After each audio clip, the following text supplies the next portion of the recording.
Hello, back again to do a vid. I want to show you guys where I'm at with my testing. I was really tempted yesterday to hop in my car and go buy wire, but I have to continue learning about these coils, what's best for them. We'll talk about all that. So basically, what I've been testing mostly so far is the push of the coils on the wheel. I haven't really gotten into testing the output yet.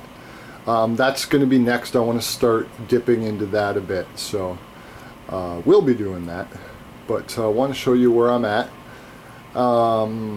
Last test I think I showed with the percentages, we were up to about 87%, which we're still at, and I want to show you that with a load on it. I have a small motor hooked up to a bridge rectifier, and there's a switch before the bridge rectifier coming up to the coils. I have another light bulb in here, so the top speed of the wheel has increased slightly, and ironically the empty wheel speed is 445 RPMs, which is near that 17.7 volts speed. Not that that matters, but basically I tell you that just so you know the wheel is going about the same speed. For the tests, the iron is 300 grams and the coil set is 25 gauge, 1.5 kilograms approximately.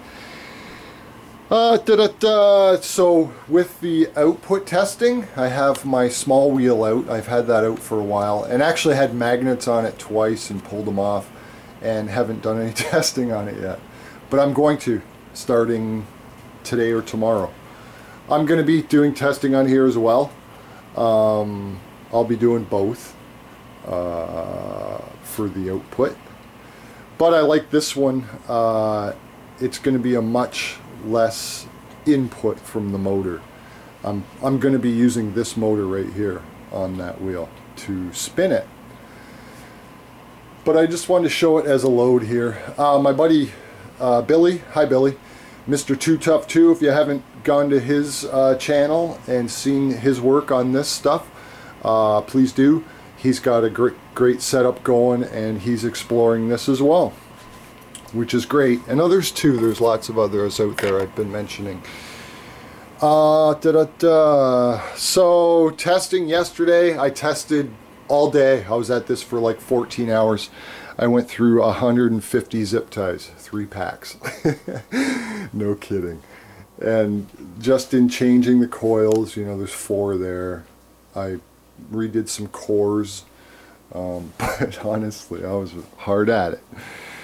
But what I was testing was the coils as in relation to the magnets on the core. And honestly guys, I've found that the middle of the core, not too close to this end, not too close to this end, is best. And we'll see that with the output in a sec. Kind of see that. But that's what I found. And just to let you know. Also, I found that this 25, the smaller gauge wire, is better for using it as the output. So something to consider. I'm going to be going to get more wire because I need to make more of those coils for testing and down the road, I'm sure. So we have the small wheel out. I told you the things I found. Now I don't want to come across as 100% on that, but you'll see what I mean about the position on the core with the coils. Now I had to make another stand to hold it back here to do, you know, tests with the position. For right now I have it on this one. But you'll see. Okay, so, and I'm gonna go get wire. So more testing to go. Test with the I'm gonna get more small gauge wire. So what I'd like to show is the wheel turning. I have base measurements, so I'm going to get it going, and we'll chat about that. I just forgot to plug it in. Okay. We'll crank it up. I have input volts and amps going to the motor. Now it shows 14 with nothing running.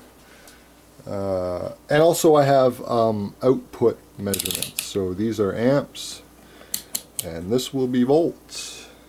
Okay. So I'm going to start it with the switch off, and then I'll turn it on. So I'm going to give it a flip. Flip the switch on. The resistor's lit. This light bulb's different. I'm going to be changing that as well, just so you guys know. We'll get some measurements. But basically, I've done this a couple times, exactly what I'm doing here. So I've written it down just to save myself time and trouble in showing you. But you'll see the meters. So an empty wheel speed we have with this setup with these resistors here before the motor. There's the input. The RPMs were 445. This coil set's 25 gauge, 1.5 kilograms, 300 gram core.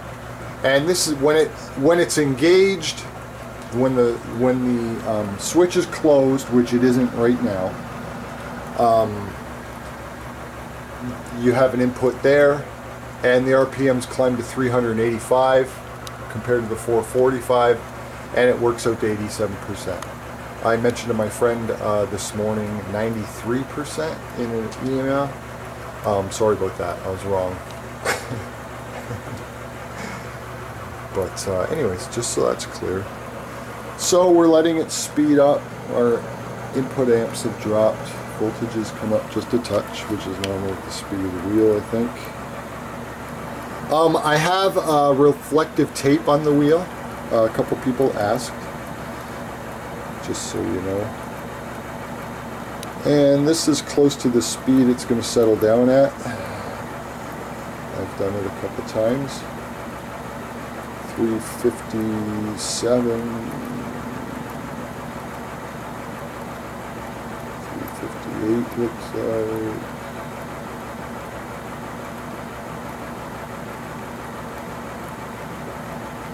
Should be close to 360. Alright, so she's settled down, looks like. At 3, let's have a look again. 360. So I'm going to engage the switch right here. You'll see the motor flip on. She's turning. I just put a piece of tape on there so you can see it. Now, it's going okay, but granted it's not flying, right? Here's the input to that little motor. 60 milliamps or 0.06 amps at 5 volts. And the wheel's speeding up as we speak.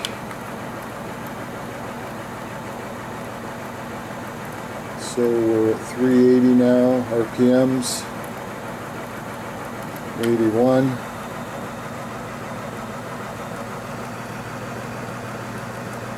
Input to the motor. The switch is closed.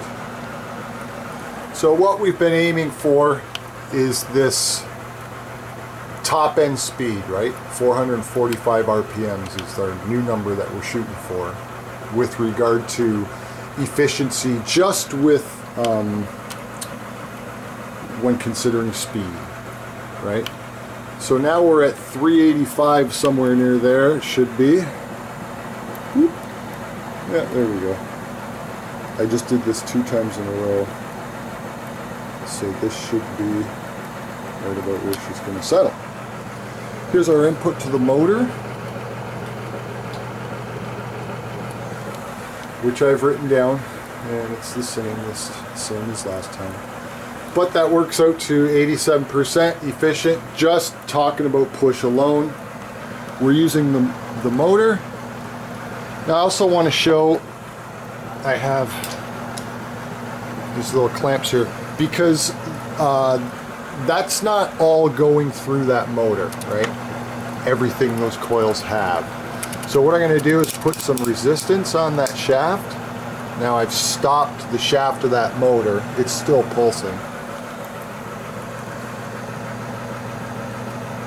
Here's our input has changed to current, right? Because it's working really, really hard. Input to the motor's dropped amp-wise. Now we're going up. And so's our percentage, actually. So we're above 87% now. 390. It'll get to almost 400 RPMs. So this makes a difference. Again, this motor's going to be going on my new test rig, and I'm going to be getting some more wire. What else do we need to talk about? So 87%, lots to do. Haven't been ignoring your guys' suggestions. They're all saved in the memory bank, right?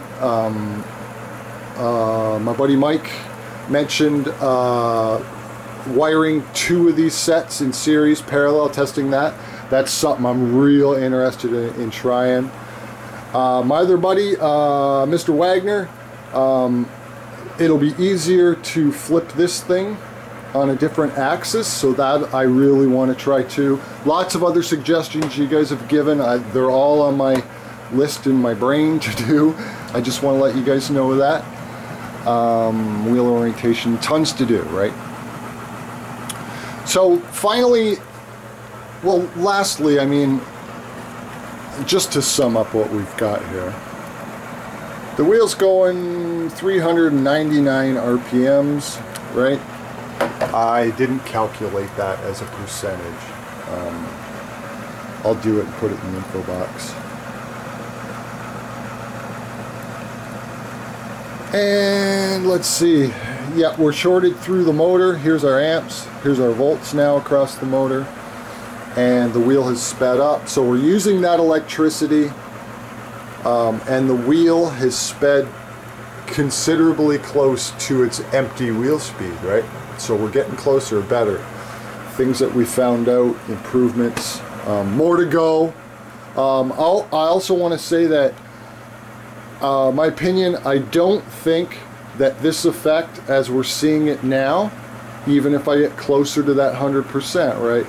I don't think the push alone is going to be enough to go over unity. That's what I've mainly been exploring lately. But going to be moving into output, and it's going to be great. Still having fun. I hope you guys are enjoying the progress. Now finally, I want to talk about an idea here. I saw it on a video from this gentleman. Ancientech Evidence, atech is the name of his channel, and I'll try to leave the link to the video I watched. But in that video, he had a great diagram of the 2 opposite spinning vortices, right?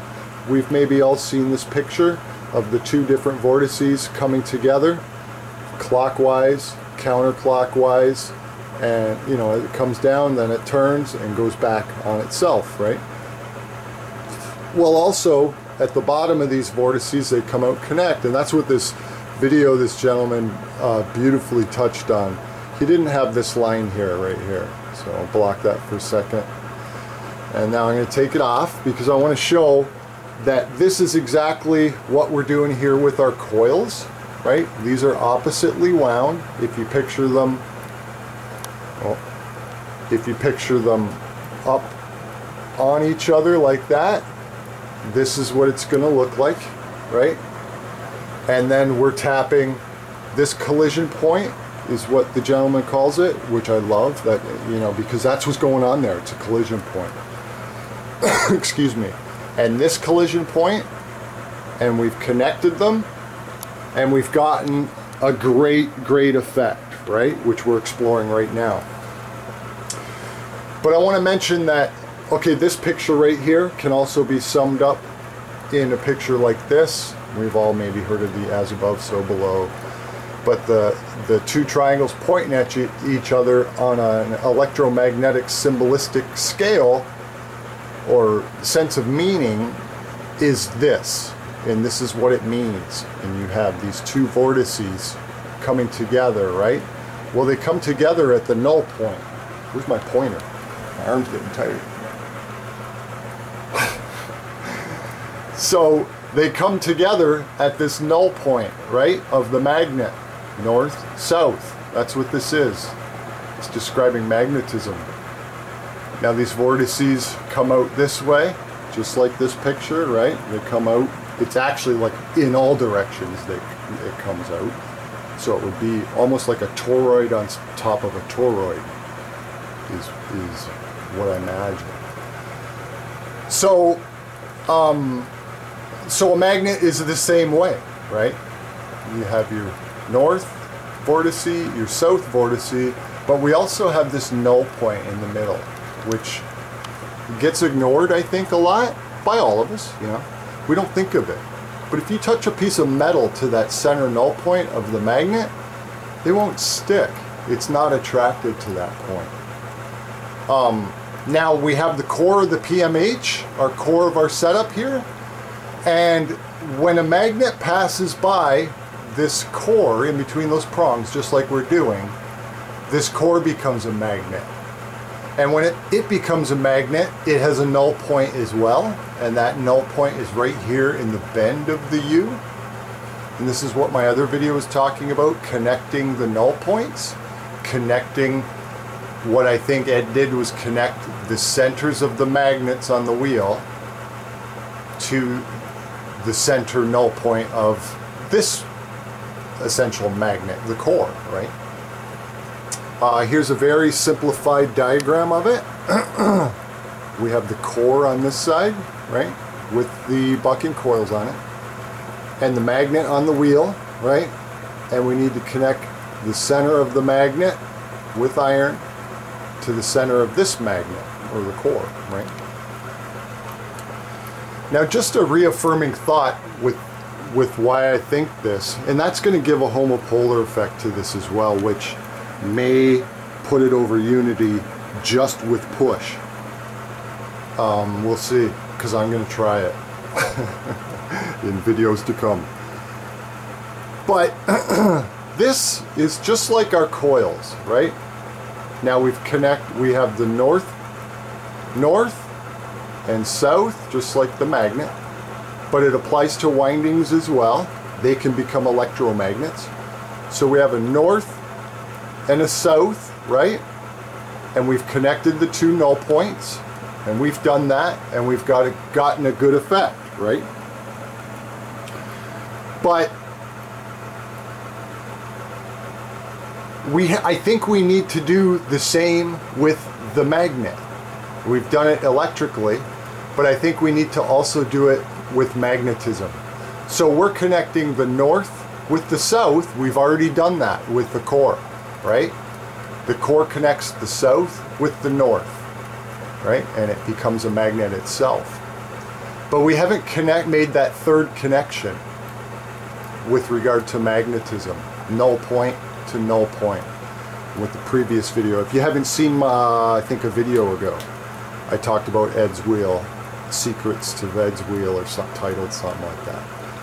But in it I talked about this concept right here. We need to connect those two null points, and then we will have a north connection and a south connection, and then we'll also have a connection just like we do with the electrical system of it. I see it as two systems, a magnetic system, which will have three connections, right? Here's one, here's two, and the third is here. The electrical system, there's three connections, right? We connected this one to this one here, and this lead to this lead here, and then we made a third connection across the middle between the two collision points. And I think we need to do the same with the magnetism.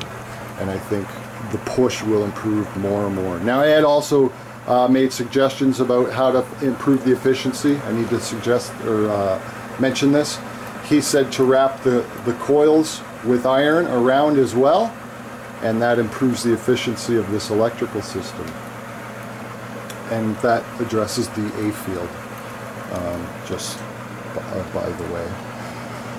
The B field stays in the core, and there's another magnetic field, the A field. So, homopolars needed, I think, that third connection. We're doing good here. We have a good percentage going.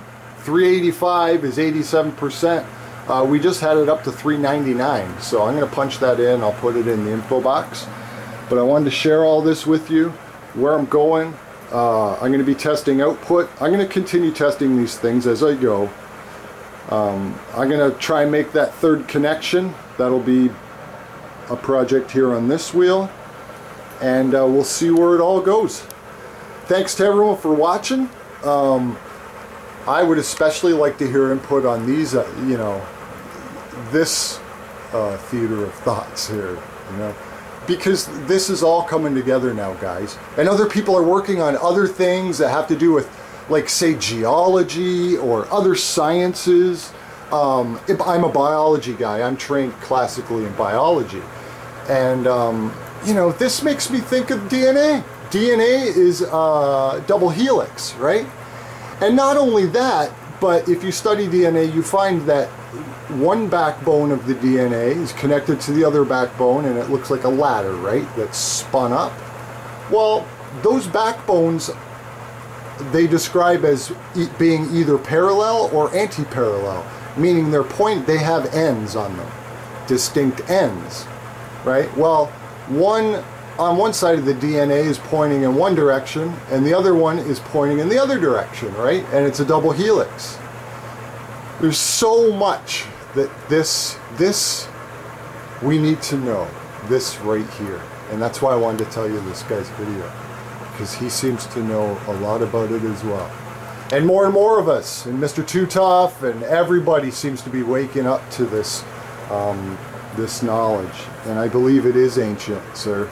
Ancient tech evidence. I believe it is ancient. Anyways, I rambled enough. This is a little bit longer video, sorry. A lot to cover there. Direction, what I'm doing, what I found out. And I'll talk to you later. Bye, guys.